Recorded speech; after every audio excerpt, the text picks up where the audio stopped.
Hello viewers. Welcome to minute mystery. இது 1959 தைவான்ல இருக்கிற மைலியாவோ அப்படின்ற டவுன்ஷிப்புக்கு பக்கத்துல இருக்கிற ஒரு சின்ன வில்லேஜ். அந்த வில்லேஜ்ல இருக்கிற ஒரு வீட்டு முன்னாடி எக்கச்சக்கமான மக்கள் கூடி சோகமா நின்னுட்டு இருக்காங்க. அப்படி கதறி அழுதுட்டு இருக்கிற மக்களுக்கு முன்னாடி ஒரு பெட்டி வைக்கப்பட்டிருக்கு. அந்த பெட்டி சாதாரண பெட்டி கிடையாது, அது ஒரு சவப்பெட்டி. அந்த சவப்பெட்டிக்குள்ளதான் ஒரு இறந்து போன பெண்மணியோட உடல் இருக்கு. அந்த பெண்மணியோட பேர் தான் லின் வாங்கியாவோ. இந்த பெண்மணியை பத்தி சொன்னா இவங்க ரொம்ப நாளாவே உடல்நிலை சரியில்லாம தான் இருந்தாங்க. இவங்களை எப்படியாவது குணப்படுத்தணும்னு சொல்லிட்டு அவங்க ஹஸ்பண்ட் எவ்வளவோ ட்ரை பண்ணாப்ல, ஆனா அவர் எவ்வளவுதான் ட்ரை பண்ணாலும் அந்த நோய் அந்த பெண்மணியை விட்டு விலகவே இல்லை. கடைசியில் அந்த ஒரு நோயே அந்த பெண்மணியோட உயிரையும் எடுத்துக்குது. அப்படி இறந்து போன அந்த பெண்மணியோட உடல் வைக்கப்பட்டிருக்கிற சவப்பட்டிக்கு பக்கத்திலேயே அவருடைய ஹஸ்பண்டான ஊகிடேவும் ரொம்ப சோகத்தோட நின்றுட்டு இருக்காரு. அப்படி அவர் ஒரு பக்கம் சோகமா நின்றுட்டு இருக்கப்ப இன்னொரு பக்கம் இறுதி சடங்கு நடக்கிறதுக்கு தேவையான எல்லா ஏற்பாடுகளும் வேகமா நடந்துட்டு இருக்கு. அப்படி இறுதி சடங்கு ஏற்பாடுகள் நடந்துட்டு இருக்கிற அந்த சமயத்துல தான் அந்த இடத்துல ஒரு மிகப்பெரிய சம்பவமும் நடக்குது. அதுதான் அது வரைக்கும் எந்த விதமான அசையுமே இல்லாம சைலண்டா படுத்துட்டு இருந்த அந்த இறந்த பெண்மணியோட உடல்ல இருந்து ஒரு சவுண்ட் வருது. அந்த சவுண்ட் தான் அந்த பெண்மணி மூச்சு விடுற சவுண்டு. இந்த ஒரு சவுண்ட் வந்து அடுத்த செகண்டே பாத்தீங்கன்னா அந்த பெண்மணியோட கைகளும் அசையுது, கண்களும் திறக்குது. கண்கள் திறக்கிறதோட மட்டும் இல்லாம அந்த பெண்மணி மெல்ல எழுந்து உட்காரவும் செய்யறாங்க. இப்படி இறந்து போயிருந்த அந்த பெண்மணி திடீர்னு எழுந்து உட்கார்ந்ததை பார்த்த உடனே அவங்க இருந்த எல்லாருக்குனாலும் தூக்கி வாரி போட்டுருது. அங்க சுத்தி இருந்த எல்லாருக்குமே ஒரு விதமான பயம் தொற்ற ஆரம்பிக்குது. ஏன்னா அந்த பெண்மணி இறந்து கிட்டத்தட்ட 2 நாட்கள் ஆயிடுச்சு. 2 நாட்கள் கழித்து டெட் பாடியா இருந்த இந்த பெண்மணி திடீர்னு எந்திரிச்சா யாரா இருந்தாலும் ஏன் க்ளோஸ் ரிலேஷனா இருந்தாலுமே அள்ளு விட்டுரும் இல்லையா? சோ அந்த விதமான பதற்றம் கலந்த பயத்தோட தான் அங்க இருந்து எல்லாருமே நின்றுட்டு இருந்தாங்க. அதுலயே அங்க நின்று இருந்த சில பேர்லாம் பாத்தீங்கன்னா ஒருவேளை கோஸ்ட் இந்த பெண்ணோட உடம்புக்குள்ள பூந்துருச்சோம், அதனாலதான் இந்த பெண்ணோட உடல் இப்படி எந்திரிச்சு உட்கார்ந்துருக்கோம் அப்படின்லாம் டவுட் பண்ண ஆரம்பிக்கிறாங்க. அப்படி அவங்க டவுட் பண்ணிட்டு இருக்கிறப்ப அந்த எழுந்து உட்கார்ந்து அந்த இறந்து போன பெண்மணியோட உடல் பேச ஆரம்பிக்குது. அதுதான் நீங்க நினைக்கிற மாதிரி நான் லின் வாங்கியோவா கிடையாது, என்னோட பேர் ஜூசுவா அப்படின்றது. இந்த ஒரு விஷயத்த சொன்ன உடனே அங்க சுத்தி இருந்த கிராமத்து மக்கள் எல்லாருக்குமே உடம்பு எல்லாமே சிலிர்த்து போயிருச்சு. அது அந்த மக்களுக்கு மட்டும் கிடையாது, இந்த வீடியோ பார்த்துட்டு இருக்கிற உங்களுக்கே உடம்புலாம் சிலிர்க்க தான் செய்யும். ஆனா ஒரு நிமிஷம், இந்த கதைப்படி 1959 காலகட்டத்துல லின் வாங்கியோவா உடம்பு சரியில்லாம இருந்த டைம்ல அவங்க குடும்பத்துக்கு இருந்த ஒரே ஒரு பெரிய பிரச்சனைனா அது நோயா மட்டும் தான் இருந்துச்சு. அந்த டைம்ல அவங்களுக்கு பணம் பெரிய பிரச்சனையாவே இல்லை. ஏன்னா அந்த காலகட்டத்துல பாத்தீங்கன்னா வியாதிக்கு வைத்தியம் பாத்தீங்கன்னா வீட்டுல வச்சுதான் பார்த்துட்டு இருந்தாங்க. ஹாஸ்பிட்டலும் பாத்தீங்கன்னா ரொம்ப சிம்பிளா தான் இருந்துச்சு. ஆனா அது நம்ம இந்த காலகட்டத்துல எடுத்து பார்த்தோம் அப்படின்னா நமக்கோ இல்லாட்டா நம்மளுக்கு தெரிஞ்சவங்களுக்கோ இல்லாட்டா நம்ம குடும்பத்துல இருக்கிற யாராச்சும் ஒரு நபருக்கோ திடீர்னு ஏதாச்சும் ஒரு ஆக்சிடென்ட் ஆயிடுச்சு, இல்லாட்டினா கேன்சர், ஹார்ட் இஷ்யூன்னு சொல்லிட்டு ஏதாச்சும் சீரியஸான நோய் வந்துருச்சுன்னு வச்சுக்கோங்களேன், அது லின் வாங்கியோவா குடும்பத்துக்கு இருந்த மாதிரி வெறும் மனசளவுல மட்டும் நம்மளுக்கு தாக்கத்தை கிரியேட் பண்ணாது. இந்த காலகட்டத்துல அது பினான்சியல் ரீதியாகவும் நம்மளுக்கு ஒரு மிகப்பெரிய தாக்கத்தை கிரியேட் பண்ணும். ஏன்னா இந்த காலகட்டத்துல நம்மளுக்கு உடம்பு சரியில்லை அப்படின்னா கண்டிப்பா நம்ம ஹாஸ்பிட்டலுக்கு போவோம். அப்படி ஹாஸ்பிட்டலுக்கு போனோடனே அவங்க போடுற பில்லே பாத்தீங்கன்னா நம்மள தலை சுத்தி கீழே விழுக வச்சிரும். அதுல இந்த காலகட்டத்துல ஒரே ஒரு நாள் ஐசியூல இருந்தாலே அது மிடில் கிளாஸ் ஃபேமிலியோட ஒட்டுமொத்த சேவிங்கையும் காலி பண்றதுக்கு வாய்ப்பு அதிகம். சோ அந்த மாதிரி டைம்ல தான் நம்ம எல்லாருமே ஒரு விஷயத்தை யோசிப்போம், அதுதான் இந்த டைம்ல நம்ம ஹெல்த் இன்சூரன்ஸ் எடுத்திருந்தோம் அப்படின்னா அது நம்மள ப்ரொடெக்ட் பண்ணிருக்குமே அப்படின்னு சொல்லிட்டு பிரச்சனை வந்ததுக்கு அப்புறம் தான் நம்ம யோசிப்போம். நம்மள பல பேரும் அப்படிதான் இருக்கவே செய்யறோம். அதாவது illness comes first, planning comes later அப்படின்ற மாதிரி தான் நம்மள பல பேர் இருக்கவே செய்யறோம். அப்படி இருக்கிறதுனால தான் பாத்தீங்கன்னா நம்மள பல பேர் இந்த மாதிரி சுச்சுவேஷன் வர்றப்ப என்ன பண்றதுன்னு தெரியாம திக்கு முக்காடி நிக்கவும் செய்யறோம். சோ இந்த மாதிரி ஸ்டேஜுக்கு நம்ம போகாம இருக்கணும் அப்படின்னா முன்கூட்டியே பிளான் பண்ணி வச்சுக்கிறது ரொம்பவே நல்லது. அதாவது பெர்ஃபெக்ட்டான ஒரு டேர்ம் இன்சூரன்ஸ் இல்லாட்டா ஹெல்த் இன்சூரன்ஸ் நம்ம எடுத்து வச்சுக்கிறது ரொம்ப ரொம்ப நல்லது. ஆனா அந்த டேர்ம் இன்சூரன்ஸ் அண்ட் ஹெல்த் இன்சூரன்ஸ்ல எந்த பாலிசி செலக்ட் பண்றது அப்படின்றதுல நம்மள பல பேருக்கு குழப்பம் இருக்கும். அதை நம்ம இன்சூரன்ஸ் ஏஜென்ட்ட போய் கேட்டோம்னா அவங்க விருப்பத்துக்கு ஏத்தாப்ப இந்த பாலிசி எடுங்க அந்த பாலிசி எடுங்கன்னு சொல்லிட்டு மண்டல திணிப்பாங்களே தவிர எந்த பாலிசி நமக்கு செட் ஆகும் அப்படின்றத தெளிவா சொல்லவே மாட்டாங்க. சோ இந்த மாதிரியான குழப்பங்களுக்கு பெஸ்டான சொல்யூஷனை கொடுக்கறவங்க தான் Ditto insurance. Yes, Ditto insurance பாத்தீங்கன்னா மத்தவங்க மாதிரி கண்ட பிளான்லாம் நம்ம மண்டல போட்டு கட்ட மாட்டாங்க. ஏன்னா இவங்க டார்கெட்டை நோக்கி ஓடக்கூடிய ஒரு ஏஜென்ட் எல்லாம் கிடையாது. இவங்க ஒரு அட்வைசரி பிளாட்ஃபார்ம். அதே நேரத்தில் இவங்க 100% அன்பயாஸ்டாவும் இருப்பாங்க. 100% அன்பயாஸ்ட்னா வேற எதுவும் கிடையாது. இவங்க இன்சூரன்ஸ் கம்பெனிக்கு சாதகமா பேசுறதை தாண்டி கஸ்டமரான நம்மளுக்கு தான் பாத்தீங்கன்னா எப்பயுமே சப்போர்ட் பண்ணி நிக்கவே செய்வாங்க. சோ அவங்ககிட்ட ஜஸ்ட் எனக்கு ஒரு ஹெல்த் இன்சூரன்ஸ் பாலிசி வேணும் அப்படின்னு கேட்டோம்னா அவங்களே உங்களுடைய வயசுனா, உங்களுடைய வருமானம்னா, உங்களுடைய ஃபேமிலி சிச்சுவேஷன் அப்படின்னு கேட்டு நமக்கு ஏத்த இன்சூரன்ஸ் பாலிசியை கரெக்டா சஜஸ்ட் பண்ணிடுவாங்க. அதே நேரத்துல தேவையில்லாததா நூறு சொல்லவும் தயங்க மாட்டாங்க. அதுல முக்கியமா சொன்னா இவங்கிட்ட இருந்து ஸ்பாம் கால் அப்படின்ற ஒண்ணு சுத்தமா வரவே வராது. ஒரு பிளானை விற்கிறதுக்காக நம்மகிட்ட ப்ரெஷரும் கொடுக்க மாட்டாங்க. அதே நேரத்துல கன்சல்டேஷன் கம்ப்ளீட்டா ஃப்ரீயாவும் கொடுக்குறாங்க. சோ எதுக்கு இன்னும் யோசிக்கிறீங்க? நீங்க ஒரு இன்சூரன்ஸ் பாலிசி எடுக்கணும் அப்படின்னு சொல்லிட்டு முடிவு பண்ணிட்டீங்க அப்படின்னா அதுக்கான பெஸ்ட் அட்வைசரி பிளாட்ஃபார்ம் தான் டிட்டோ இன்சூரன்ஸ். அவங்க கிட்ட நீங்க கன்சல்ட் பண்றதுக்கான லிங்க் கீழே டிஸ்கிரிப்ஷன்ல கொடுத்துருக்கோம். மறக்காம கிளிக் பண்ணி கன்சல்டேஷன் பண்ணுங்க. ஃபர்ஸ்ட் கன்சல்டேஷன் ஃப்ரீயாவும் கொடுக்குறாங்க. அதை யூஸ் பண்ணி பெஸ்ட் இன்சூரன்ஸ் எடுத்து உங்க ஃபேமிலியை ப்ரொடெக்டிவா பாத்துக்கங்க. ஓகே, இப்போ நம்ம பேக் டு தி ஸ்டோரிக்கு வந்து அப்படின்னா அந்த பெண்மணி எழுந்து உட்கார்ந்த உடனே நீங்க நினைச்சிட்டு இருக்கிற லின் வாங்கியோவா நான் கிடையாது, என்னோட பேரு ஜூசுவா அப்படின்னு சொல்லிட்டு சொல்றாங்க. இப்படி இறந்து போயிருந்த அந்த பெண்மணி எழுந்து பேசினது அங்க இருந்த எல்லாரையும் பயத்துல கத்த வைக்குது. அப்படி எல்லாரும் பயத்துல கூச்ச நீச்சல் போட்டுட்டு இருக்கிறப்ப அந்த சவப்பட்டிக்கு பக்கத்துல இருந்த லின்னோட ஹஸ்பண்டான ஊக்டேக்குனால இங்க என்ன நடக்குதுன்னே தெரியாம ஒரு மாதிரி கன்ஃபியூஸ்டு ஸ்டேட்ல நின்னுட்டு இருக்காப்ல. அப்படி எல்லாருமே கன்ஃபியூஸ் ஆகிட்டு இருக்கிற அந்த சமயத்துல மறுபடியும் அந்த பெண்மணி, நான் மறுபடியும் சொல்றேன், நான் லின் வாங்கியோவா கிடையாது, என்னோட பேர் ஜூசுவா அப்படின்னு சொல்லிட்டு சொல்லுது.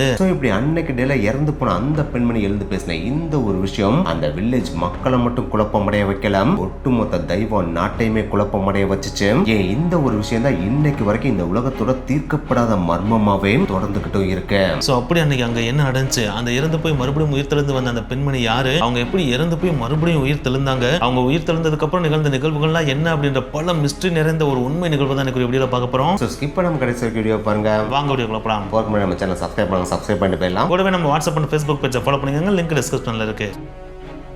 ஸோ நம்ம ஆல்ரெடி சொன்ன மாதிரி அந்த ஒரு இன்சிடென்ட் அந்த இடத்துல நடந்துட்டு இருக்கப்ப அங்க இருந்த ஊர் மக்கள் எல்லாருமே ஒரு மாதிரி கன்ஃபியூஷன் கலந்த ஒரு பதற்றத்தோட தான் அங்க நின்றுட்டு இருக்காங்க. அப்படி நின்றுட்டு இருக்கிறப்ப அந்த பெண்மனோட புருஷன் பக்கத்துல இருந்தார் இல்லையா, அவர் உடனே குடுகுடுன்னு போய் டாக்டரை கூப்பிட்டு வர்றாரு. ஏன்னா அந்த டாக்டர் தான் பாத்தீங்கன்னா அவங்க ப்ராப்பரா ட்ரீட்மெண்ட் எடுத்துட்டு இருந்திருக்காங்க. அப்படி எடுத்துட்டு இருக்கப்ப அந்த டாக்டரே சொல்லியிருந்திருக்காரு இவங்க உடல்நிலை ரொம்ப வீக்கா இருந்திருக்கு. அது மட்டும் கிடையாது, அந்த பெண்மணி இறந்ததுக்கு அப்புறம் அந்த டாக்டரே தான் செக் பண்ணி பார்த்துட்டு இவங்க இறந்துட்டாங்க அப்படின்றத சொல்லவும் செஞ்சிருக்காரு. ஸோ அப்படி இருக்கிறப்ப எப்படி என்னோட பொண்டாட்டி எந்திரிச்சா அப்படின்றத கன்ஃபார்ம் பண்றதுக்காக தான் பாத்தீங்கன்னா டாக்டர் வேகமா போய் கூப்பிட்டு வர்றாரு. அப்படி கூப்பிட்டு வந்து அந்த டாக்டர் செக் பண்ணி பாக்குறப்ப, அதாவது பல்ஸை பிடிச்சி செக் பண்ணி பாக்குறப்ப அந்த டாக்டரே மிரண்டு போயிடுறாரு. என்னடா அது 2 நாளைக்கு முன்னாடி நம்ம தான் எக்ஸாமின் பண்ணி இந்த பொண்ணு இறந்துட்டா அப்படின்றத அவங்க ஃபேமிலிட்ட சொன்னோம், இப்போ வந்து செக் பண்ணி பார்த்தா இந்த பொண்ணு பாட்டுக்கு பட்டக்குன்னு எந்திரிச்சு உட்காந்து உயிரோட இருக்கின்ற மாதிரி இருக்கா. அதுவும் பல்ஸும் ரொம்ப நார்மலா இருக்கு. அது மட்டும் கிடையாது, இப்போ இந்த பெண்மணிட்டு இருக்கிற பல்ஸ் ரொம்ப ஆரோக்கியமான பல்ஸ் மாதிரி வேற இருக்கு. இதெல்லாம் நம்புற மாதிரி இல்ல, எனக்கு கன்ஃபியூஷனா இருக்கு அப்படின்னு சொல்லிட்டு அவரே எந்திரிச்சு என்ன சொல்றதுன்னு தெரியல, எங்க டைம்ல சொல்லணும் அப்படின்னா இது மெடிக்கல் மிராக்கிள்னு சொல்றதா இல்ல அதுக்கு மேல சொல்றதான்னு தெரியல. இறந்து போன ஒரு பொண்ணு உயிரோட வருவாங்கன்றதெல்லாம் என்னால நம்பவே முடியல, எனக்கு சந்தேகமா தான் இருக்கு. ஆனா எது எப்படியோ உன் பொண்டாட்டி உயிரோட வந்துட்டாப்பா அப்படின்னு சொல்லிட்டு அங்கிருந்து அவரோட கிளம்பி போயிட்டாராம். இப்படி இவரே இந்த மாதிரி சொல்லிட்டு போனதை பார்த்த உடனே அங்க இருந்த ஊர் மக்களும் என்னடா அது வினோதமா நடந்துட்டு இருக்கு, ஒருவேளை உங்களுக்குள்ள பேய்கி வந்துருச்சோ, இதுக்கு மேல நம்ம இருந்தா நம்மளுக்கு இது ஆபத்தாயிருமோ அப்படின்னு சொல்லிட்டு அவங்களும் ஒருத்தருக்கு ஒருத்தர் பார்த்து குசு குசுன்னு பேசிட்டு அங்கிருந்து கலைஞ்சு அவங்கவுங்க வீட்டுக்கு போக ஆரம்பிக்கிறாங்க.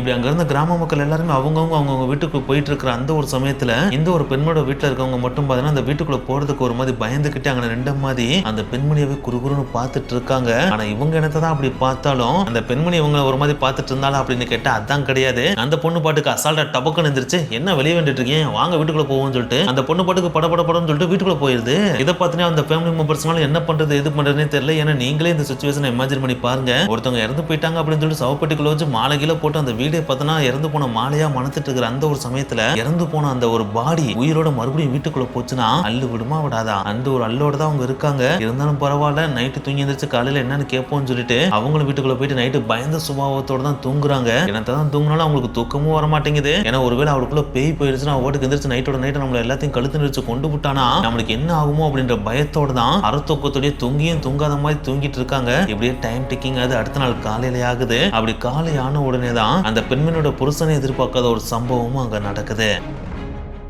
காலையில எந்திரிச்ச உடனே அந்த பெண்மணி பக்கத்துல ஸ்லாப்ல இருந்த ஒரு பேப்பரையும் அந்த காலத்துல இருந்த பேனாவையும் எடுத்து கிருன்னு சொல்லிட்டு எதையும் எழுத ஆரம்பிக்கிறா. இத பக்கத்துல நின்ற மாதிரி அவரோட புருஷனும் பார்த்துட்டு இருக்காரு. இதை பார்த்த உடனே அவருக்கு ஒரு மாதிரி இருள் அடிச்சிருது. ஏன்னா அவரோட ஒரிஜினல் ஒய்ஃப், அதாவது இறக்கிறதுக்கு முன்னாடி இருந்த அவரோட ஒய்ஃபுக்கு படிக்கவே தெரியாது. ஆனா இப்போ பாடியில இருந்து உயிர் தெளிந்து வந்து இந்த பொண்டாட்டினாலும் அவ பாட்டுக்கு பேப்பரையும் படம் எடுத்து எழுதுறா அப்படின்னா எந்த புருஷனுக்கு தான் பயம் வராது. அந்த பயத்தோட தான் உட்காந்து அதை பார்த்துட்டு இருக்காப்ல. சரி பரவாயில்ல, ஏதோ செத்து போய் எந்திரிச்சு வந்ததுனால ஏதோ பண்ணிட்டு இருக்கா போல, போக போக சரியாரும் போல அப்படின்னு நினைச்சிட்டு பயத்தோட தான் இருந்து கிளம்பி போறாப்ல. அப்படி போனதுக்கு அப்புறமா அந்த பெண்மணி செஞ்ச சின்ன சின்ன விஷயங்கள் பாத்தீங்கன்னா அந்த பெண்ணோட புருஷனை மட்டும் இல்லாம அவங்க ஃபேமிலி மெம்பர்ஸ் எல்லாரையுமே மிரள வைக்க தான் செஞ்சுச்சு. ஏன்னா பழையில இன்னும் பாத்தீங்கன்னா நான்வெஜ் சமைக்கிறதுல பயங்கரமான கில்லாடியா இருப்பாங்க. அவங்களுக்கு நான்வெஜ் ரொம்ப நல்லாவே சமைக்க தெரியும். சோ அதனால தன்னோட புருஷனுக்கு பாத்தீங்கன்னா நான்வெஜ் சமைச்சு போட்டு குசிப்படுத்துவாங்க. சோ அந்த மாதிரி லென்னு இப்பயும் சமைப்பா அப்படின்னு நினைச்ச புருஷன் நான்வெஜ் எடுத்து வந்து கொடுக்குறாப்ல. பார்த்தா இப்போ லென்னு நான்வெஜ் பார்த்தாலே தெரிச்சு ஓடுற மாதிரி, என்ன இதை எடுத்து வந்து என்கிட்ட கொடுக்குறீங்க, இதெல்லாம் எனக்கு சுத்தமா சமைக்கவே தெரியாதுன்னு சொல்லிட்டு அவாய்ட் பண்ணிட்டு போக ஆரம்பிக்கிறா.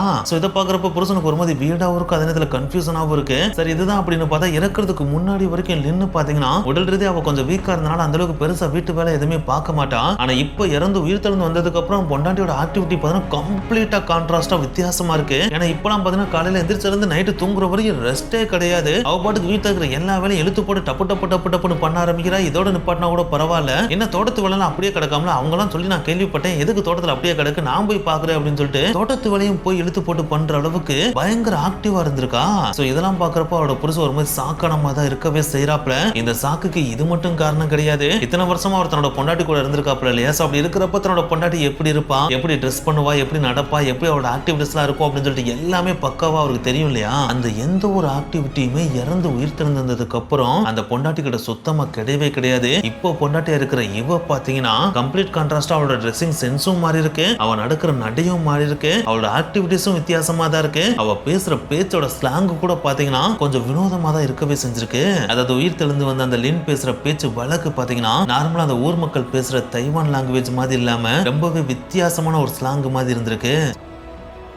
இதுவும் பார்த்தீங்கன்னா புருஷனுக்கு ஒரு விதமான கன்ஃபியூஷனை கிரியேட் பண்ணுது. ஸோ அதனாலே தன்னோட ஃபேமிலி மெம்பர்ஸ்ட்ட போயிட்டு இப்போ உயிரோட வந்திருக்குது என்னோட பொண்டாட்டி தான், அதனால கன்ஃபார்மா சொல்ல முடியும், ஆனா இறந்து போய் உயிர் பெற்று வந்ததுனால அவளோட மூளையில ஏதோ ஒரு கோளாறு ஏற்பட்டுருச்சு போல. ஸோ அதனாலதான் இந்த மாதிரி வித்தியாசமான ஆக்டிவிட்டிஸ் எல்லாம் பண்ணிட்டு இருக்கான். பேசாம நம்ம மனநல மருத்துவர் ஏதாச்சும் ஒரு நல்ல மருத்துவரா பார்த்து அவர்கிட்ட போய் ட்ரீட்மெண்ட் எடுத்தா இவன் மறுபடியும் பழைய லின்னா வரதுக்கான வாய்ப்பு அதிகமா இருக்கு அப்படின்னு சொல்லிட்டு ஃபேமிலி மெம்பர்ஸ்ட்ட டிஸ்கஸ் பண்ணி தன்னோட பொண்டாட்டியை கடைசியா மனநல மருத்துவர்கிட்ட கூட்டு போறாரு. அங்க கூட்டு போனதுக்கு அப்புறம் நடந்த விஷயம் பார்த்தீங்கன்னா அவரே தூக்கி வாரி போட்டுருது. ஏன்னா மனநல மருத்துவருக்கு முன்னாடி தன்னோட பொண்டாட்டியை கூட்டு போய் உட்கார வச்சு நடந்த எல்லா விஷயத்தையும் அவர் சொல்றாப்ல. அப்படி சொல்லி முடிச்ச உடனே அவரும் பாத்தீங்கன்னா லின்ன கம்ப்ளீட்டா எக்ஸாமின் பண்ணி பாக்குறாரு. அப்படி எக்ஸாமின் பண்ணி பார்த்ததுக்கு அப்புறம் என்னங்க சார் நீங்க சொல்றீங்க, இந்த பொண்ணு பாக்குறதுக்கு ரொம்ப நார்மலா தான் இருக்காங்க, இவங்க கிட்ட எந்த விதமான அக்ரெசிவான ஆக்டிவிட்டிஸும் இல்ல, எந்த விதமான வயலன்ஸும் இவங்க கிட்ட தெரியல, இவங்க பேசுற பேச்சும் நார்மலா தான் இருக்கு, முன்னுக்கு பின்ன முரண்பாடா எதுவும் பேசவும் இல்ல, அது மட்டும் இல்லாம உங்களோட ஆக்டிவிட்டிஸுமே கேஷுவலா தான் சார் இருக்கு. சோ அப்படி பாக்குறப்ப உங்களுக்கு மனநலம் பாதிக்கப்பட்டதுக்கான எந்த விதமான அறிகுறியும் இல்ல, சோ நீங்க தான் ஏதோ தப்பா புரிஞ்சுக்கிட்டீங்க, தயவு செஞ்சு வீட்டுக்கு கூட்டு போய் நல்லபடியா பாத்துக்கங்க அப்படின்னு சொல்லிட்டு அவருக்கு புத்திமதியை சொல்லி டாக்டர் அனுப்பி விட்டுறாப்ல.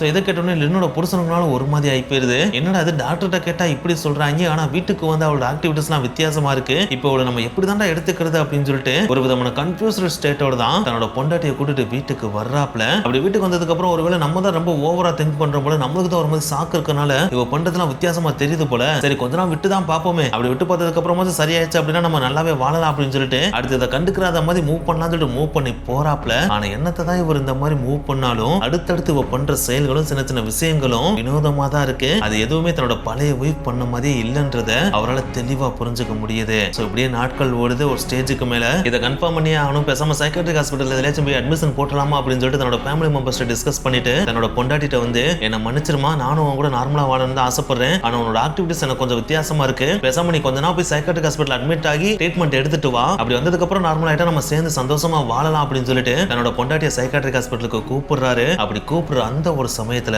லின் ஒரு மாதிரி கண் கலங்கி வருந்தி அழுக ஆரம்பிக்கிறான். அப்படி அழுகிறத பார்த்த உடனே புருஷனுக்கு மனம் உடைஞ்சிருது. என்னாச்சுமா அப்படின்னு சொல்லிட்டு கேட்கறாப்ல. அப்படி கேட்ட உடனே லின்னு, நீங்க எதிர்பார்க்கறது புரியுது, நீங்க என்ன மனநிலைமையில இருக்கீங்க அப்படின்றது என்னால புரிஞ்சுக்க முடியுது, ஆனா நீங்க நினைக்கிற அந்த ஒரு விஷயத்தை என்னால திருப்பி தர முடியாது, அதை நானே நினைச்சாலும் என்னால பண்ண முடியாது, ஏன்னா உங்க ஒய்ஃப் லின்னு நான் இதுக்கு முன்னாடி பார்த்ததே கிடையாது, அவங்க எப்படி நடப்பாங்க, எப்படி ட்ரெஸ் போடுவாங்க, எந்த மாதிரி பேசுவாங்க, இந்த மாதிரி எந்த விஷயமும் எனக்கு தெரியவே தெரியாது, அப்படி இருக்கிறப்ப என்னால எப்படி உங்க பொண்டாட்டி லின் மாதிரி நடந்துக்க முடியும், நான் தோற்றத்துல வேணா அதாவது உடல் அளவுல வேணா உங்களோட பொண்டாட்டி லின்னா இருக்கலாம், ஆனா இந்த உடலுக்குள்ள இருக்கிற ஆன்மா உங்களோட பழைய பொண்டாட்டி லின்னு கிடையாது, இது நானு, என்னோட பேரு ஜூசுவா அப்படின்னு சொல்லிட்டு மறுபடியும் அதே ஒரு விஷயத்த அந்த பெண்மணி சொல்றா. இதை கேட்டோடனே புருஷனுங்களும் மறுபடியும் தூக்கி வாரி போட்டுருது. ஏன்னா இவ்வளவு தூரம் மனம் பெருங்கி ஒரு பொண்ணு எமோஷனா சொல்றா அப்படின்னா அதை நம்பாம இருக்க முடியல இல்லையா. சோ அதனால என்ன பண்றது எது பண்றதுன்னு தெரியாம ஒரு மாதிரி கன்ஃபியூஸ்டான ஸ்டேஜ்ல தன்னோட பொண்டாட்டியை பார்த்த மாதிரி நின்றுட்டு இருக்காப்ல. அப்படி நிக்கிற அந்த சமயத்துல தான் உடல் அளவுல லின்னாவும் ஆன்மால ஜூசுவாவும் இருக்கிற அந்த பெண்மணி தன்னோட கதை என்ன அப்படின்றத சொல்ல ஆரம்பிக்கிறா. அப்படி சொல்றத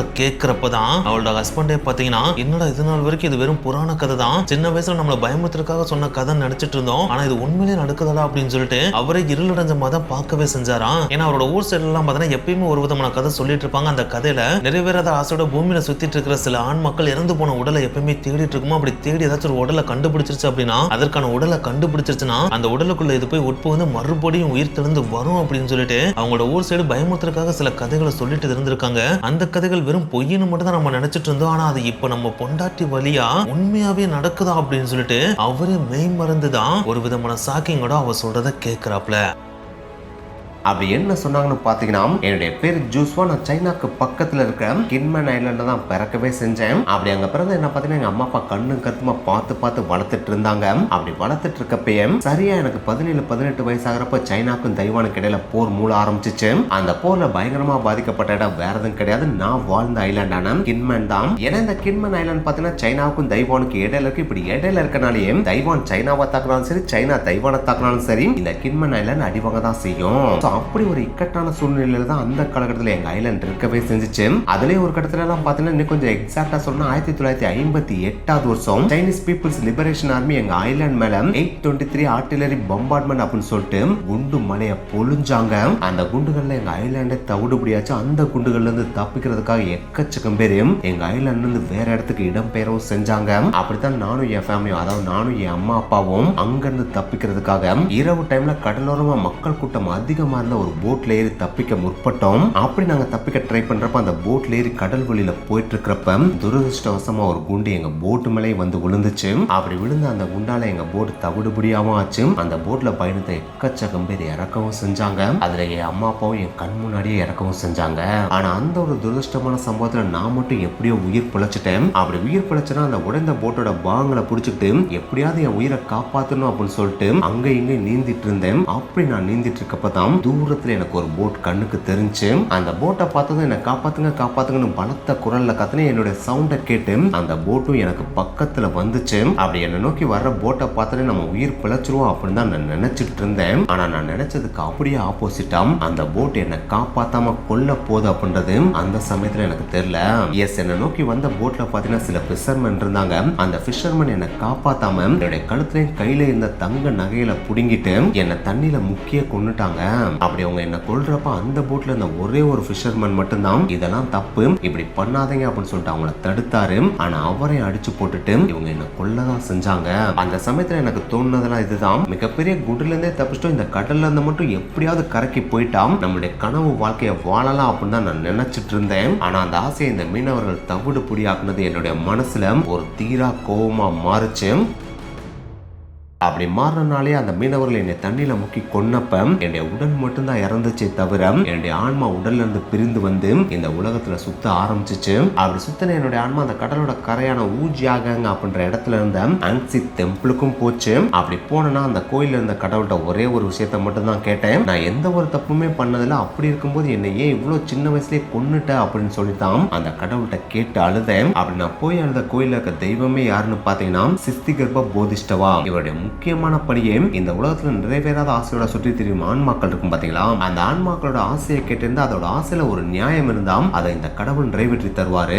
அதனாலதான் அந்த கடவுள்கிட்ட போய் நான் அழுதேன். அப்படி நான் அழுததை பார்த்தோன்னே அந்த கடவுள் என் முன்னாடி தோன்றினாரு. தோன்றியதோட மட்டும் இல்லாம பூமியில உன்னுடைய வாழ்நாள் முடிகிறதுக்குள்ள நீ கொல்லப்பட்டுட்டேன், அதனால இந்த பூமியில வாழ்றதுக்கு நான் இன்னொரு சான்ஸ் தரேன், நீ பூமியில போயிட்டு ரீசெண்டா இறந்த உடல், அதாவது ஆத்மா திருப்தியோட இறந்த உடல் இருக்கும் பாத்தியா, அந்த உடல்ல பூந்துக்கலாம் அப்படின்னு சொன்னாரு. அவர் சொன்ன அடுத்த செகண்டே என்னுடைய ஆன்மா கேட்ட உடல் எது அப்படின்னு சொல்லிட்டு தேட ஆரம்பிச்சேன். அந்த சமயத்துல தான் இந்த கடற்கரையோரமா இருக்க ஒரு கட்டடத்துல நீங்க வேலை பார்த்துட்டு இருந்தீங்க. அப்படி வேலை பார்த்துட்டு இருந்த உங்க பேச்சை நான் கேட்டேன். அப்படி நான் கேட்டதுல உங்களுடைய மனைவி ரொம்ப நாளா உடல்நிலை சரியில்லாம இருக்காங்க, அவங்களுடைய உடல்நிலை நாளுக்கு நாள் மோசமாயிட்டே போகுது, அவங்க ரொம்ப சீக்கிரமாவே இறந்து போயிருவாங்கன்னு இன்னொருத்தங்கிட்ட நீங்க சொன்னதை நான் கேட்டேன். அப்படி கேட்டதோட மட்டும் இல்லாம அன்னைக்கு சாயந்தரமே உங்களை ஃபாலோ பண்ணிட்டு உங்க வீட்டுக்கும் வந்தேன். அப்படி வந்ததோட மட்டும் இல்லாம உங்கள் மனைவி உயிர் பிரியும் வரை நான் காத்துட்டே இருந்தேன். அப்படி நான் காத்துட்டு இருக்கப்பதான் ஒரு நாள் உங்கள் மனைவியோட உயிரும் பிரிஞ்சு. அப்படி அவங்களுடைய உயிர் உடல்ல இருந்து பிரிஞ்ச உடனே அவங்களுடைய உடல்ல என்டர் ஆயிட்டேனா அப்படின்னு கேட்டான். அதுவும் கிடையாது. உங்க ஒய்ஃப் லின்னோட ஆன்மா எந்த விதமான நிறைவேறாத ஆசையும் இல்லாம அவங்களுடைய உடல்ல இருந்து திருப்தியா பிரிஞ்சு போச்சா அப்படின்றத கன்ஃபார்ம் பண்ணதுக்கு அப்புறம் தான் அவங்களுடைய உடல்லே நான் புகுந்து இப்போ உங்க முன்னாடி நின்றுட்டு இருக்கேன் அப்படின்னு சொல்லிட்டு ஜூஸ்வா லின்னோட ஹஸ்பண்டான ஊகிட்ட சொல்லிட்டு இருக்காங்க. இப்படி இந்த பெண்மணி சொன்னதா சொன்ன இந்த கதையை கேட்டோடனே நீங்க எல்லாருமே என்ன நினைப்பீங்க, ஏன்டா யார் கதலடா பூவை சுத்த பாக்குற, நாங்களாம் சின்ன வயசுல காது ஊத்திட்டோம்டா, மறுபடியும் காது குத்த பாக்குறியா அப்படின்னு சொல்லிட்டு நல்லா உருட்டுறீங்களா அப்படின்னு சொல்லிட்டு உருட்டு அப்படின்னு தான் சொல்ல நினைப்பீங்க. இதே மாதிரி ஒரு ஸ்டேஜ்ல தான் அந்த லின்னோட கனவுன்னு அந்த இடத்துல நின்றுட்டு இருந்தாப்ல. ஆனா என்னத்தை தான் அவர் இதை உண்மை அப்படின்றத நம்ப மறுத்தாலும் இவ சொல்றது பொய் அப்படின்னு நினைச்சாலும் தன்னோட மனைவியோட முகத்தை பாக்குறப்ப ஒருவேளை அவ சொல்றதுல உண்மையா தான் இருக்குமோ அப்படின்ற ஒரு சின்ன டவுட்டும் வர ஆரம்பிக்குது. ஏன்னா ஒருத்தவங்க ஒரு விஷயத்த சொல்றப்ப பொய் சொல்றாங்களா அப்படின்றத அவங்க சொல்ற விதத்தை வச்சே கண்டுபிடிச்சலாம் இல்லையா. அப்படி பாக்குறப்ப தன்னோட மனைவி சொல்றப்ப அவரோட முகத்துல இருந்த ரியாக்ஷனா இருந்தாலும் சரி, எமோஷனா இருந்தாலும் சரி, எல்லாமே பாத்தீங்கன்னா உண்மையிலேயே ஒரு பெண் ஒரு இடத்துல இருந்த அந்த துன்பங்கள் எல்லாத்தையும் அனுபவிச்சு அந்த நரகத்தை அனுபவிச்சா மட்டும்தான் அவ்வளவு பெயின்ஃபுல்லா இந்த விஷயங்கள்லாம் சொல்ல முடியும் அப்படின்றத அவரால் நல்லாவே புரிஞ்சுக்க முடியுது. சோ அதனாலேயே தன்னோட மனைவி சொல்றதெல்லாம் ஓரளவுக்கு உண்மையாவும் இருக்குமோன்ற ஒரு சின்ன டவுட்டும் அவரோட மனசுல எழ ஆரம்பிக்குது. இப்படி ஒருக்குள்ள சந்தேகம் எழ ஆரம்பிச்ச இந்த சமயத்துல பாத்தீங்கன்னா இந்த மாதிரி இந்த பெண் சொன்ன இந்த ஒரு விஷயம் பாத்தீங்கன்னா அந்த ஊர் ஃபுல்லா கொஞ்சம் கொஞ்சமா பரவ ஆரம்பிக்குது. அப்படி பரவ ஆரம்பிச்ச உடனே அது வரைக்கும் இந்த பொண்ணை பார்த்து பயந்து தெரிச்சு ஓடிட்டு இருந்ததுல சில பேர் பாத்தீங்கன்னா ஆத்தாடி மறுபிறவி எடுத்த பெண்ணாது, அதுவும் இதோட ஆன்மா கடவுளையே பார்த்துட்டு இருக்குன்னா இது தெய்வீக சக்தி கொண்ட ஒரு பெண்மணி, அதை நம்ம பார்த்தே ஆகணும்னு சொல்லிட்டு சில பேர் அந்த பெண்ணை பார்க்கறதுக்காகவே அவங்க வீட்டுக்கு வர ஆரம்பிக்கிறாங்க. இப்படி ஒரு குரூப் ஆஃப் பீப்புள் வந்துட்டு போயிட்டு இருக்கிறப்ப இன்னொரு பக்கம் ஒரு குரூப் ஆஃப் பீப்புள் இது என்னடா வேற ஒரு பொண்ணோட ஆன்மா இந்த பொண்ணோட உடம்புக்குள்ள போயிருக்கு அப்படின்னா இது சாதாரண பொண்ணு கிடையாது, இது தீய சக்தி, இது ஒரு பேய், இந்த பேய் கிட்ட எல்லாம் நம்ம போகவே கூடாது, நம்ம குழந்தைங்களும் அனுப்பக்கூடாது அப்படின்னு சொல்லிட்டு டேய் அந்த வீட்டு பக்கம் போயிடாதான்னு சொல்லிட்டு பயமுறுத்தி அவங்க வீட்டு பக்கம் போக விடாம செஞ்ச சில குரூப் ஆஃப் பீப்புளும் இருக்கதான் செஞ்சாங்க. ஸோ இந்த மாதிரி இந்த கிராமத்தில் கொஞ்சம் வினோதமான நிகழ்வுகள் நடக்கிறது பார்த்தீங்கன்னா அந்த கிராமத்தை தாண்டி கொஞ்சம் கொஞ்சமாக ஸ்ப்ரெட் ஆக ஆரம்பிக்குது. அதாவது அந்த கிராமத்தை சுற்றி இருக்கிற சரௌண்டிங்கில் ஃபுல்லாக கொஞ்சம் கொஞ்சமாக ஸ்ப்ரெட் ஆகுது. அப்படி ஸ்ப்ரெட் ஆக என்னங்கடா சொல்றீங்க, வேற ஒரு பொண்ணோட ஆன்மா இன்னொரு பொண்ணுக்குள்ள வந்துருச்சா அப்படின்னு சொல்லிட்டு சில பேர் பார்த்தீங்கன்னா வாலண்டியரா அப்படி என்னதான் நடந்துச்சுன்றதை தெரிஞ்சுக்கிறதுக்காகவே ஜோசுவா அப்படின்ற மறுபிறவி எடுத்த பெண்ணோட வீட்டுக்கு வர ஆரம்பிக்கிறாங்க. அதில் குறிப்பிட்ட ஒரு நபர் பார்த்தீங்கன்னா இதுக்கு முன்னாடி கின்மேன்ல வாழ்ந்து இப்போ அவரோட லைஃபை தைவான்ல கழிச்சிட்டு இருக்கிற ஒருத்தர் பார்த்தீங்கன்னா என்னடா அது நம்ம வாழ்ந்த கின்மேன்ல ஒரு பொண்ணு வாழ்ந்து அங்கிருந்து ஆன்மா இங்க வந்துருச்சா, இதெல்லாம் நம்புற மாதிரி இல்லையே, உண்மையிலேயே அவ கின்மேன்ல வாழ்ந்திருந்தா அப்படின்னா அங்க இருந்த விஷயங்கள்லாம் கரெக்டா சொல்லணும் இல்லையா, அப்படி சொன்னா அப்படின்னா நம்ம தான் அங்க இருந்திருக்கோம்ல, சோ நம்ம பார்த்ததெல்லாம் ஓரளவுக்கு கரெக்டா சொன்னா அப்படின்னா அவ உண்மையிலேயே வாழ்ந்திருக்கான்னு அர்த்தம். இல்ல அப்படின்னா இந்த கேர்ள் ஒரு உருட்டு கேர்ள் நம்ம ஈஸியா கண்டுபிடிச்சலாம், அதை கண்டுபிடிக்கிற ஒரே திறமை வாய்ந்தால் நம்ம தான் அப்படின்னு சொல்லிட்டு தலைவர் கெத்தா காலரை தூக்கி விட்டு அவங்க வீட்டுக்கு போயிருக்காப்ல. அப்படி போனதோட மட்டும் இல்லாம இங்க பார்க்கன்னு நானா கின்மேன்ல இதுக்கு முன்னாடி வாழ்ந்தவன், உங்க வீட்டுல இல்லாட்டா உங்க ஊர்ல இருக்கவங்களை ஏமாத்துற மாதிரி என்னெல்லாம் ஏமாத்த முடியாது, எங்க உன்னால முடிஞ்சுனா கின்மேன்ல தெருக்கள்லாம் எப்படி இருக்கும், அங்க இருக்கிற கட்டட அமைப்புகள்லாம் எப்படி இருக்கும், அங்க இருக்கிற மக்கள்லாம் எப்படி ட்ரெஸ் அப் போடுவாங்க, அங்க இருக்கிற மக்களோட கலாச்சாரம்லாம் எப்படி இருக்கும், அவங்க எந்த மாதிரி நடந்துக்குவாங்கன்னு சொல்லிட்டு சில விஷயங்களை சொல்லு பார்ப்போம். இதை நீ கரெக்டா சொல்லிட்ட அப்படின்னா நான் நம்புறேன் நீ கின்மேல தான் வாழ்ந்திருந்த அப்படின்னு சொல்லிட்டு கேட்கறாப்ல. ஏன்னா இது நடந்துட்டு இருக்க காலகட்டம் எந்த காலகட்டம், 1950s காலகட்டம் இல்லையா, அந்த காலகட்டத்திலாம் இப்போ நம்ம யூஸ் பண்ற மாதிரி நெட் வெப்சைட் வைஃபை அப்படின்னு சொல்லிட்டு எதுவுமே கிடையாது. ஸோ அப்படி இருக்கிறப்போ ஒரு குக்கிராமத்தில் உட்காந்துட்டு கின்மேன்ல இருக்கிற விஷயங்கள்லாம் ஈஸியா போன்லேயே தெரிஞ்சுக்கலாம் முடியாது இல்லையா, உன்னால டிராவல் பண்ணி அங்க போய் இருந்துட்டு வந்தா மட்டும் தான் அங்க என்ன நடந்துச்சுன்னு தெரிஞ்சுக்க முடியும். ஸோ கண்டிப்பா அவ தப்பா தான் சொல்லுவா அப்படின்னு சொல்லிட்டு அந்த மனுஷன் இதை கேட்கிறாப்ல. ஆனா இவர் கேட்ட அடுத்த கணமே நம்ம ஜோசுவா பார்த்தீங்கன்னா ஒண்ணு விடாம தத்ரூபமா அங்க இருக்கிற ஸ்ட்ரீட்லாம் இப்படிதான் இருக்கும், அங்க இருக்கிற கட்டடங்கள்லாம் இந்த மாதிரி அமைப்புகள்ல தான் இருக்கும், அங்க இருக்கிற மக்கள் இந்த மாதிரி தான் ட்ரெஸ் போடுவாங்க, அவங்களோட நடத்தைகள்லாம் இந்த மாதிரி இருக்கும் அப்படின்னு சொல்லிட்டு அப்படியே புட்டு வைக்கிறான். இதை கேட்ட உடனே அந்த கின்மேன்ல வந்துட்டு வந்த நபருக்குனாலும் வேற லெவல்ல ஃப்ரீஸ் ஆயிடுறாப்ல. என்னடா அது இந்த கிராமத்துல இருக்கிற இந்த பொண்ணு அங்க நடந்த விஷயங்களை அப்படியே தத்ரூபமா சொல்றா அப்படின்னா ஒருவேளை இவ்வளவு நம்ம அங்க போயிட்டு இந்த மாதிரி போயிட்டு வந்துருப்பாளோ அப்படின்னு சொல்லிட்டு, ஏன்பா உன் பொண்டாட்டி இதுக்கு முன்னாடி கின்மேனுக்கு போயிட்டு வந்தாளா இல்லன்னா நீ எங்க இங்க கூட்டு போயிட்டு வந்தியா அப்படின்னு சொல்லிட்டு கேட்கறாப்ல. அதுக்கு ஜோசுவாவோட புருஷனாலும் எங்க நீங்க வேற இங்க இருக்க தோட்டத்தை பார்க்கவே எங்களுக்கு டைம் கிடையாது, அதுவும் இவ சொல்ற இந்த கின்மேனா அந்த ஊர்ல இவ சொல்லிதான் நாங்க கேள்வியை போடுறோம், அப்படி இருக்கிறப்ப நாங்க எதுக்குங்க அங்க போக போறோம் அப்படின்னு சொல்லிட்டு ஜாலியா பதில் சொல்லியிருக்காப்ல. சோ இதை கேட்டனே அந்த நபர் உண்மையிலேயே மெய்சிலிர்த்து போயிடுறாரு. அப்போ ஒருவேளை உண்மையிலேயே உன் பொண்டாட்டி மறுபிறவி பொண்டாட்டி தாயா, ஏன்னா அவ சொன்ன எல்லாமே 100% கரெக்டா தாயா இருக்கு, எதுவுமே ஒரு பிசுறு கூட இல்லாம பக்காவா சொல்றாயா அப்படின்னு சொல்லிட்டு அங்கிருந்து கிளம்பி போயிடுறாப்ல. இது ஒரு பக்கம் நடந்துட்டு இருக்கப்ப இன்னொரு பக்கம் ஜோசுவோட புருஷனாலும் நம்ம சேர்ந்து நம்மளும் சில விஷயங்களை கண்டுபிடிச்சானோ அப்படின்னு சொல்லிட்டு நம்ம ஃப்ரெண்ட்ஸ் இருக்குள்ள நம்ம ஃப்ரெண்ட் எவனாச்சும் ஒருத்தன் கின்மேன்ல இருக்கானா அப்படின்னு சொல்லிட்டு விசாரிச்சு பாக்குறாப்ல. அப்படி விசாரிச்சு பாக்குறப்ப ஒரு ஃப்ரெண்டு கின்மேன்ல தான் இருக்கான் அப்படின்றத தெரிஞ்சுக்கிறாப்ல. அப்படி தெரிஞ்ச உடனே அவனை கான்டாக்ட் பண்ணி டேய் நண்பா என் பொண்டாட்டி செத்து பொழைச்சு வந்திருக்கா, அப்படி பொழைச்சு வந்ததுக்கு அப்புறம் இந்த மாதிரி மறுபிறவி எடுத்து வந்துட்டு சொல்லிட்டு இருக்கான். அப்படி சொல்றப்ப கின்மேன்ல இருக்கிற இந்த ஸ்ட்ரீட்ல இருக்கிற இந்த வீட்டுல தான் நாங்க வாழ்ந்தோன்னு வேற சொன்னா, உண்மையிலேயே இப்படி ஒரு ஸ்ட்ரீட், அந்த ஸ்ட்ரீட்ல இப்படி ஒரு வீடு இருக்கு, அந்த வீட்டுல இப்படி ஒரு குடும்பம் இருந்துச்சு, அந்த குடும்பத்துல ஜோசுவா அப்படின்னு ஒரு பொண்ணு மட்டும் எனக்கு விசாரிச்சு சொல்றா அப்படின்னு சொல்லிட்டு கேட்டிருக்காப்ல. அப்படி கேட்டோடனே அந்த நண்பனும் சரி நண்பா கண்டிப்பா உனக்கு விசாரிச்சு சொல்றேன் அப்படின்னு சொல்லிட்டு அவரும் இங்கிட்ட அங்கிட்டு சொல்லிட்டு தேடி கண்டுபிடிச்சு ஒரு விஷயங்களை கலெக்ட் பண்ணி ஜோசுவாவோட புருஷனான ஊகடேவை கான்டாக்ட் பண்றாப்ல. அப்படி கான்டாக்ட் பண்ணி இவரும் ஆரவாரமா என்னத்தை தான் சொல்ல போறானோ அப்படின்னு சொல்லிட்டு போய் கேட்கிறாப்ல. அப்படி கேட்கிறப்ப அந்த நண்பன் சொன்ன விஷயம் ஒவ்வொன்றுமே ஒரு மெய்சிலுக்கு தான் வைக்குது. ஏன்னா அந்த நண்பன் என்ன சொல்லியிருக்காப்லனா, என்னையா அது உன் பொண்டாட்டி அச்சசல இங்க வந்துட்டு போன மாதிரி அப்படியே சொல்லியிருக்காயா, ஏன்னா நீ சொன்ன ஸ்ட்ரீட்டும் இங்க தான் இருக்கு, அந்த ஸ்ட்ரீட்ல நீ சொன்ன இடத்துல அந்த ஒரு வீடும் இருக்கு, அந்த வீட்டுல ஒரு குடும்பமும் வாழதான் செஞ்சிருக்காங்க, அந்த குடும்பத்துல மொத்தம் 3 பேர் இருந்திருக்காங்க, கணவன் மனைவி, அவங்களோட மகளான 17 வயசு பெண்ணு, அந்த பெண்ணோட பேரு ஜோசுவாடா நண்பா அப்படின்னு சொல்லிட்டு அவரோட நண்பன் சொல்றாப்ல. அதை கேட்ட உடனே நம்ம ஊகுடேக்கனாலும் தூக்கி வாரி போட்டுருது. ஆத்தாடி அப்ப நம்ம பொண்டாட்டி சொன்ன எல்லாம் உண்மைதான்டா, இவளை நம்ம இப்ப பொண்டாட்டியா பாக்குறதா இல்லாட்டினா அந்த ஊர் பொண்ணா பாக்குறதானே தெரியலடா அப்படின்னு சொல்லிட்டு ஒரு மாதிரி மண்டை குழம்பி போய் வீட்டுக்கு வர்றாப்ல. அப்படி வீட்டுக்கு வர்றப்ப அவருக்கு கொஞ்சம் பயமாவும் இருக்கு, பதற்றமாவும் இருக்கு, அதே நேரத்துல உச்சக்கட்ட ஒரு வியப்பாவும் இருக்கதான் செய்யுது. சோ இப்படி ஒரு பக்கம் கின்மேன்ல வாழ்ந்த ஒரு நபர் வந்து விசாரிச்சு அதை உண்மைன்னு சொன்னதும், இன்னொரு பக்கம் ஜோசுவாவோட புருஷனே பாத்தீங்கன்னா கின்மேன்ல இருக்கிற நண்பனை கான்டாக்ட் பண்ணி இப்படிலாம் இருக்கான்னு கன்ஃபார்ம் பண்ண விஷயமும் அந்த ஊர் ஃபுல்லா பரவுது. அது அந்த ஊர் மட்டும் கிடையாது, கொஞ்சம் கொஞ்சமா ஸ்ப்ரெட் ஆகி தைவான் ஃபுல்லாவே பரவ ஆரம்பிக்குது. சோ தைவான் ஃபுல்லா இந்த மாதிரி ஒரு விஷயம் பரவுது அப்படின்னா, அதுவும் முக்கியமா மறுபிறவி எடுத்த ஒரு பெண் இங்க இருக்கா அப்படின்றது தெரிஞ்சிச்சு அப்படின்னாலே கண்டிப்பா பிரஸ் பீப்புள் எல்லாருமே அந்த வீட்டை நோக்கி படையெடுப்பாங்க இல்லையா. எஸ், அந்த ஒரு விஷயம் அங்க நடக்கவும் ஆரம்பிக்குது. எக்கச்சக்கமான நாளிதழ்கள், செய்தித்தாள்கள், வானொலின்னு சொல்லிட்டு எல்லாருமே பாத்தீங்கன்னா அந்த வீட்டை படையெடுத்து போய் இன்டர்வியூ பண்ண ஆரம்பிக்கிறாங்க. அப்படி இன்டர்வியூ பண்ணதுல சில நாளிதழ் எல்லாம் பாத்தீங்கன்னா இந்த ஒரு இன்சிடென்ட் ஹெட்லைனாவே போட்டு ஃப்ரண்ட் பேஜ்லயே ஒரு ஆர்டிக்கலா வெளியிடவும் செய்யறாங்க. சோ இப்படி வெளியிட்ட இந்த ஒரு விஷயத்தை தைவான் கவர்மெண்ட்டும் படிக்கிறாங்க. அப்படி படிச்ச உடனே அவங்களே சாக்காகி, என்னோட உண்மையிலேயே இந்த உலகத்துல இப்படிலாம் நடக்குமா, அதுவும் நம்ம நாட்டுல இப்படி ஒண்ணு நடந்திருக்கா, இதெல்லாம் நம்புற மாதிரியே இல்லையே, சப்போஸ் இது உண்மையிலேயே நடந்துருச்சு அப்படின்னா இது மிராக்கலான ஒரு விஷயம், அப்ப இதை நம்ம கண்டிப்பா விசாரணை நடத்தியே ஆகணும் அப்படின்னு சொல்லிட்டு இந்த ஒரு மிஸ்டீரியஸான ஃபேண்டசி கேஸை விசாரிக்கிறதுக்காகவே தனியா ஒரு விசாரணை குழுவவே தைவான் கவர்மெண்ட் அமைக்கிறாங்க.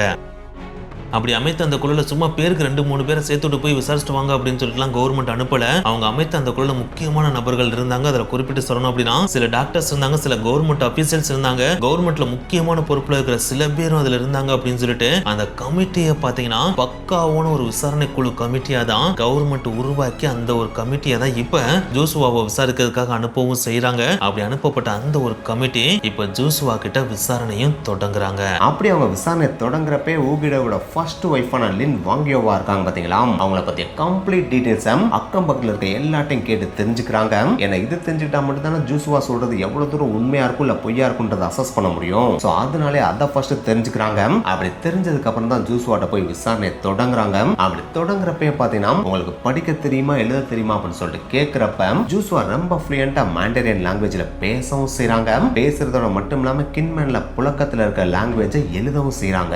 இந்த ஒரு விஷயம் பாத்தீங்கன்னா கமிட்டியவே ஷாக் அடைய வைக்குது. ஏன்னா லின்னுக்கு பாத்தீங்கன்னா படிக்கவும் தெரியாது எழுதவும் தெரியாது. ஆனா ஜோசுவா மாண்டரின் லாங்குவேஜை ஃப்ளூயண்டா பேசுறதும் கின்மேன்ல இருக்க லாங்குவேஜை ஃப்ளூயண்டா எழுதுறதும் பாத்தீங்கன்னா கண்டிப்பா அந்த உடம்புக்குள்ள இருக்க ஆன்மா லின்னோடது கிடையாது அப்படின்றத கமிட்டிக்கு உணர்த்தவும் செய்து, சரி இது ஓகே தான், இந்த பொண்ணோட மெமரியை பத்தி டெஸ்ட் பண்ணி பார்ப்போம் அப்படின்னு சொல்லிட்டு கின்மேன்ல இவங்களுக்கு தெரிஞ்ச சில பிளேசஸ் அந்த பொண்ணை கேட்டு பாக்குறாங்க. அப்படி கேட்டு பாக்குறப்ப ஜோசுவா கொஞ்சம் கூட யோசிக்காம அந்த பிளேசஸ்ல இவங்களுக்கு தெரியாத சில விஷயங்களை கூட அந்த கமிட்டிட்ட அவங்க சொல்றாங்க.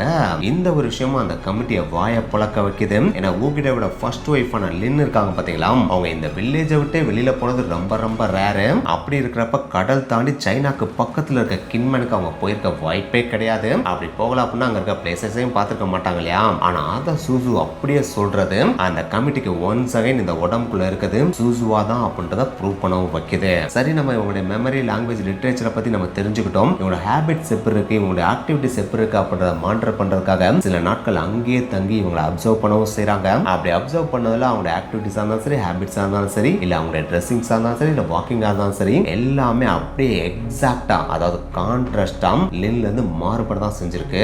ஏன்னா லின் பாத்தீங்கன்னா தைவான்ல பக்காவான ஒரு கிராமத்து பெண் எப்படி இருப்பாங்களோ அதே மாதிரி தான் ஆடை உடுத்தவே செய்வாங்க. ஆனா அவங்க உடம்புக்குள்ள ஜோசுவாவோட ஆன்மா வந்ததுக்கு அப்புறம் அந்த ட்ரெஸ்ஸிங் அப்படியே கம்ப்ளீட்டா மாறவும் செஞ்சிருக்கு. அது மட்டும் கிடையாது, லின்னுக்கு நான்வெஜ் சமைக்கிறதுலயும் ஆர்வம், நான்வெஜ் சாப்பிட்றதுலயும் ஆர்வம். ஆனா ஜோசுவாக்கு நான்வெஜ்னாலே அலர்ஜி, அவங்க வெஜிடேரியன்ஸை மட்டும் தான் சாப்பிடுவாங்க.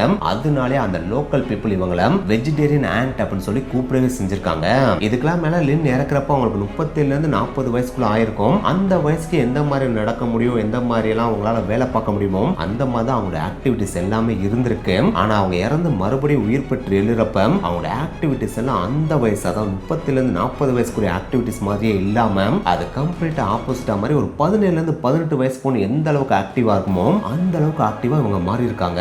அதுவும் எப்படின்னு பாத்தீங்கன்னா இவங்க உடம்புக்குள்ள வந்த அந்த சூசுவாவோட ஆன்மாக்கு வயசு எவ்வளவு 17 இருந்து 18 தான் ஆகும். சோ அவங்களோட ஆக்டிவிட்டிஸா இவங்களோட ஆக்டிவிட்டிஸாவே மாறி இருக்கு. சோ இதெல்லாம் வச்சு பாக்குறப்ப மேல இருக்க உடல் வேணா லின்னோடையதா இருக்கலாம், ஆனா உள்ள இருக்க ஆத்மா அதாவது சோல் சூசுவா உடையதான் அப்படின்னு சொல்லிட்டு கமிட்டிக்கு ஓரளவுக்கு தெரிய வருது. ஆனா என்னதான் தெரிய வந்தாலும் இதை கம்ப்ளீட்டா அவங்களால ஏத்துக்க முடியல. ஏன்னா இதெல்லாம் மிராக்கிள் இல்லையா. சோ அதனாலே அவங்களால கம்ப்ளீட்டா ஏத்துக்கவும் முடியல, ஆனா ஏத்துக்கவும் இருக்கவும் முடியல.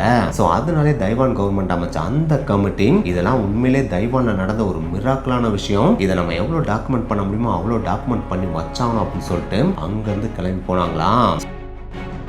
ஸோ இப்படி தைவான் கவர்மெண்ட்டே அனௌன்ஸ் பண்ணது பார்த்தீங்கன்னா ஜூஸ்வா மேல இருந்த மீடியா அட்டென்ஷனை இன்னமும் பெருசாக்க தான் செஞ்சுச்சு. அதுக்கப்புறம் ஜூஸ்வா பக்கம் எக்கச்சக்கம் பேர் வரதான் செஞ்சாங்க. அப்படி வந்த எல்லாட்டையும் ஜூஸ்வா கொஞ்சம் கூட கோவப்படாம என்ன நடந்துச்சோ அதை அப்படியே காமா பொறுமையா அமைதியா சொல்லதான் செஞ்சாங்க. ஸோ இப்படி இவங்களை பார்க்க எக்கச்சக்கம் பேர் வந்துட்டு இருந்தது பார்த்தீங்கன்னா ஜூஸ்வாவோட ஹஸ்பண்டான ஊகிடேக்கு செம்ம இரிட்டேஷனை கிரியேட் பண்ணுது. ஏன்னா நம்ம ஒய்ஃபை நிம்மதியாவே இருக்க விட மாட்டேன்றாங்க. இப்பதான் நம்ம ஒய்ஃபை மறுபிறவி எடுத்து வந்திருக்கான். அப்படி வந்தவங்களை இன்டர்வியூ எடுக்க வரேன்னு சொல்லிட்டு எப்ப பார்த்தாலும் டிஸ்டர்ப் பண்ணிட்டே இருக்காங்க அப்படின்னு சொல்லிட்டு கொஞ்ச காலத்துக்கு இவங்களுடைய கிராமத்துல இருந்து ரொம்ப தூரம் தள்ளி போய் யாருடைய பார்வையில படாம இருக்கணும்னு சொல்லிட்டு அங்க இருந்து ஜூஸ்வா கூப்பிட்டுட்டு தூரத்துல யாருக்குமே தெரியாம இருக்க ஒரு பிளேஸ்ல போய் சில காலங்களை அமைதியா கழிக்கவும் ஆரம்பிக்கிறாங்க. அப்படி கழிக்கிற அந்த டைம்ல தான் ஜூஸ்வாவை பத்தி ஊகிடேவும் நிறைய தெரிஞ்சுக்கிறாப்ல. சரி நீ இதுக்கடுத்து என்ன பண்ண போற, என் கூடயே வாழ போறியா இல்ல நீயா தனியா போய் வாழ போறியா அப்படிலாம் கேட்டிருக்காப்ல. அப்படி கேட்டப்ப ஜூஸ்வா கொஞ்சம் கூட யோசிக்காம நான் உங்க கூட தான் வாழ போறேன். ஏன்னா லின் அவங்களுடைய தியாகத்தால தந்த இந்த உடம்ப நான் அவங்களுடைய பிள்ளைகளை வளர்க்கறதுக்கு யூஸ் பண்ணலாட்டினா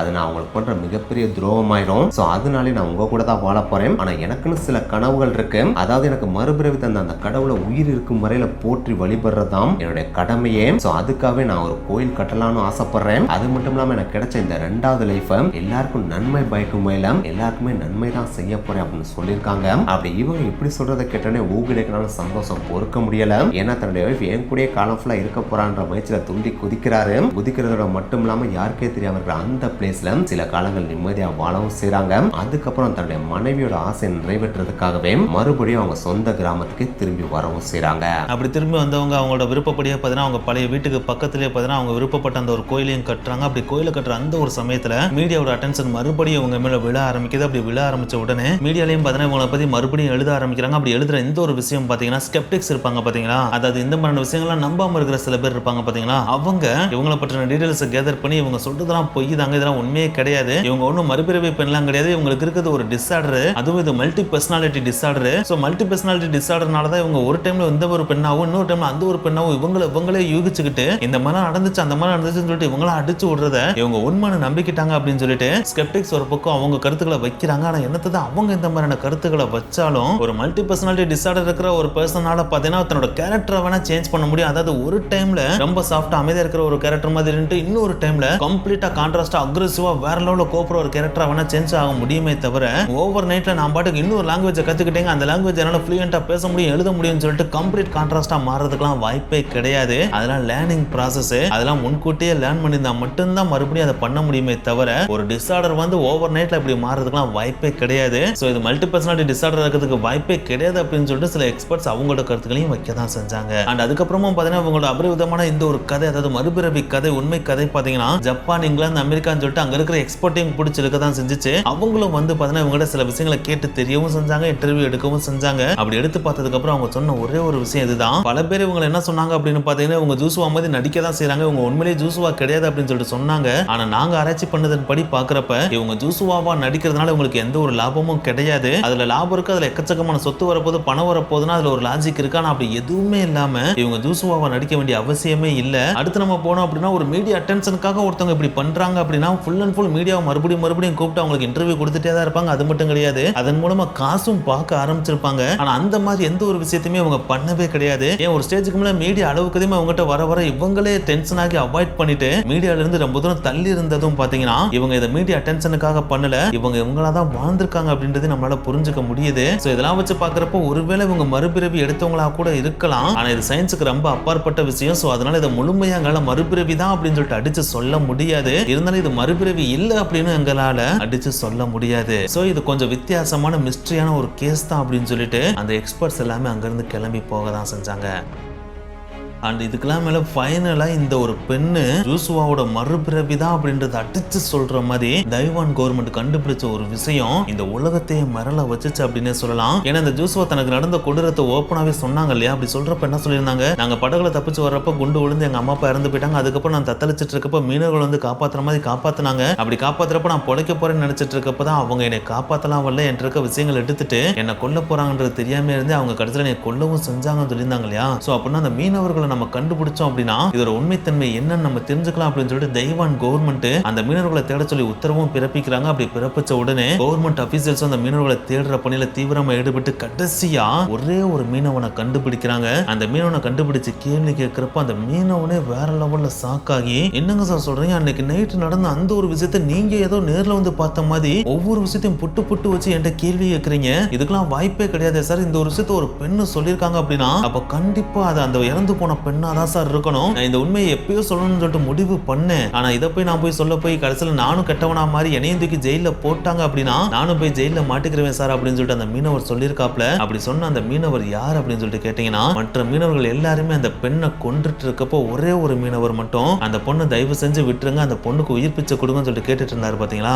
அந்த ஒரே ஒரு நல்ல மீனவர் தான் கண்டுபிடிச்சு இப்ப கேட்கிறப்ப அவர் நடந்தது உண்மை அப்படின்னு சொல்லிட்டு சொல்றாப்ல. அவர்கிட்ட கவர்மெண்ட் அபிஷியல்ஸ் மற்ற மீனவர்கள், அதாவது அந்த பெண்ணை கொன்ற மீனவர்கள் எங்க அப்படின்னு சொல்லிட்டு கேட்கறாங்க. அப்படி கேட்கிறப்ப சார் அந்த ஒரு இன்சிடென்ட் நடந்ததுக்கு அப்புறம் என் கூட டிராவல் பண்ண அந்த ஒவ்வொரு மீனவருமே மிஸ்ட்ரியான முறையில இறந்து போயிட்டாங்க சார் அப்படின்னு சொல்லிட்டு ஒரு ஷாக்கிங்கான விஷயத்தையும் சொல்றாப்ல. சோ அந்த கூட்டத்துல உயிரோடு இருக்கிற ஒரே ஆள் நான் தான் அப்படின்றதையும் அவர் வாக்கு மூலமா கொடுத்திருக்காப்ல. சோ இந்த ஒரு விஷயத்த பாக்குறப்ப கண்டிப்பா அந்த பெண் ஜூசுவாவோட மறுபிறவியா தான் இருக்கணும் அப்படின்றது நம்மளால சொல்ல முடியுது இல்லையா. சோ இத பத்தி நீங்க என்ன நினைக்கிறீங்க? உண்மையிலேயே அந்த பெண் ஜூசுவாவோட மறுபிறவியா என்ன? கீழே மறக்காம கமெண்ட் பண்ணுங்க. அதுக்காக இதோட கதை இல்ல, அதுக்கடுத்து ஜூசுவா வாழவும் செஞ்சாங்க. அவங்க மேல இருக்க மீடியா அட்டென்ஷன் கொஞ்சம் கொஞ்சமா கம்மியாச்சு. அப்படி கம்மியான அந்த ஒரு டைம்ல அவங்களுடைய கனவான ஒரு கோயிலை கட்டி இறை வழிபாடு நடத்தவும் செஞ்சாங்க. அது மட்டும் இல்லாம தன்னுடைய செகண்ட் லைஃபை யூஸ்ஃபுல்லா மக்களுக்கு கழிக்கவும் செஞ்சாங்க. அதாவது குழப்பத்தில் இருக்க மக்களை தெளிவுபடுத்துறது, எல்லா மக்களுக்கும் நல்ல எண்ணங்களை சொல்லி கொடுக்கறது, அது மட்டும் இல்லாம அக்கம் பக்கத்துல இருக்கவங்களுக்கு தங்களால முடிஞ்ச உதவியை பண்றதுன்னு சொல்லிட்டு தனக்கு கிடைச்ச செகண்ட் சான்ஸ் ஆஃப் லைஃப் ரொம்ப நல்ல விதமா வாழவும் செஞ்சாங்க. இப்படி இவங்க வாழ்றதுக்கு அவருடைய கணவரான ஊகிடவும் ரொம்ப சப்போர்ட்டிவா இருக்கவும் செஞ்சாரு. கடைசியா 2018 வருஷம் தன்னுடைய 97வது வயசுல ஜூசுவா இயற்கை எய்தவும் செஞ்சாங்க. அப்படி அவங்க இயற்கை எய்தின அந்த ஒரு நாள்ல ஒரு பெண்மணிக்கு இறுதி சடங்கு நடத்தல, 2 பெண்மணிக்கு இறுதி சடங்கு நடத்தினாங்க. அந்த 2 பெண்மணியோட பேர் தான் லின் வாங்கியோவா, ஜூசுவா. எஸ், இந்த ஒரு விஷயம் அன்னைக்கு டேல தைவான் முழுவதும் மிகப்பெரிய சென்சேஷனாவே இருந்துச்சு. சோ இப்படிதான் இவங்களுடைய மிராக்கலான ரியல் ஸ்டோரி முடியவும் செய்து. இந்த ஒரு ரியல் இன்சிடென்ட் பத்தி உங்களுடைய கருத்துக்கள் என்ன? உண்மையிலேயே ஜூசுவா மறுபிறவி எடுத்தாங்களா, இல்ல சயின்ஸ் சொல்ற மாதிரி இது ஒரு சைக்காட்ரிக் டிசார்டரா? கீழே மறக்காம கமெண்ட் பண்ணுங்க. அண்ட் ஒன் லாஸ்ட் திங், நீங்க இன்சூரன்ஸ் எடுக்கணும் அப்படின்னு சொல்லிட்டு முடிவு பண்றீங்க அப்படின்னா கண்டிப்பா யோசிக்காம டிட்டோ இன்சூரன்ஸை கான்டாக்ட் பண்ணுங்க. லிங்க் டிஸ்கிரிப்ஷன்ல இருக்கு. அவங்க தேவையில்லாத இன்சூரன்ஸ் நம்மளுக்குள்ள திணிக்க மாட்டாங்க. நம்மளுக்கு எது தேவையோ அதை மட்டும் தான் நம்மளுக்கு சஜஸ்ட் பண்ணவே செய்வாங்க. பெஸ்ட் இன்சூரன்ஸ் எடுத்து ஃபேமிலியை ப்ரொடெக்ட் பண்ணிக்கங்க. நெக்ஸ்ட் வீடியோல மீட் பண்ணலாம். பை.